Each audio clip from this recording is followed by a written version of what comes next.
भैया, एक काम करो, आपके पास जितने भी कंबल है ना सारे दे दो और पैसे बता दो। मैडम, आप ये सारे कंबल खरीदोगे? हाँ, क्यों नहीं खरीद सकते हैं क्या?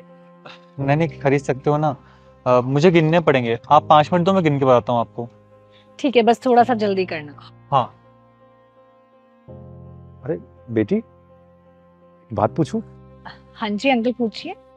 ये इतने सारे कंबल खरीद रही हो, क्या करोगी इतने कंबलों का? कहीं ऐसा तो नहीं कि हमसे खरीद के और ऊंचे दामों पे बेचने का इरादा हो?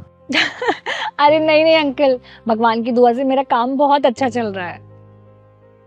तो फिर इतने कंबलों का क्या करोगी? वो अंकल, मुझे अपनी हर महीने की इनकम में से थोड़ा सा हिस्सा किसी को देना होता है, तो बस इसीलिए।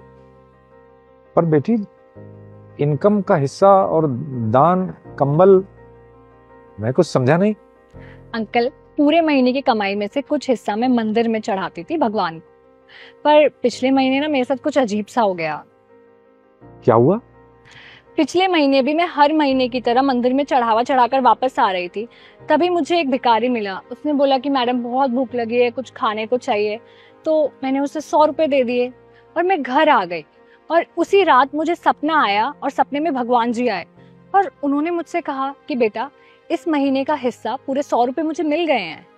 उसके बाद मुझे कुछ समझ नहीं आया। मैंने बहुत सोचा कि इतने महीनों से मैं भगवान जी का हिस्सा चढ़ाकर आती हूँ, आज तक वो मुझे कभी सपने में नहीं दिखे। और यही मैंने एक भिखारी को खाने के लिए 100 रुपए दिए, वो सीधा भगवान जी के हिस्से में चले गए। और तभी मुझे रियलाइज हुआ कि असली दान वो नहीं है जो हम मंदिर में चढ़ा के आते हैं। असली दान तो वो है जिससे हम किसी जरूरतमंद की हेल्प करते हैं।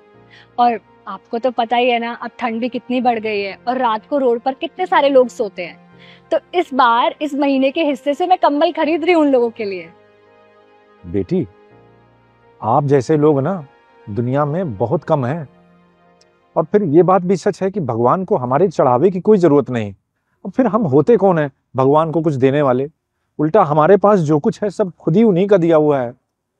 और भगवान को इसीलिए दीन दयाल भी कहा जाता है।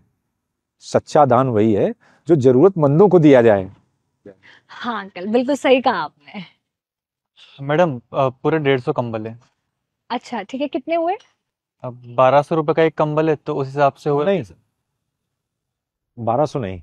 ऐसा करते हैं, 1000 ही लगाते हैं। आखिर इस पुण्य के काम में कुछ हमारा भी तो हिस्सा होना चाहिए। बेटी, तुम 1000 के रेट से ही सारे कंबलों के पैसे दे दो। ठीक है अंकल, तो आपके हो गए 1.5 लाख रुपए। मनीष, इनको पेमेंट कर दो और सारे कंबल गाड़ी में रखवाओ, आज रात को ही बांटने हैं। जी मैम।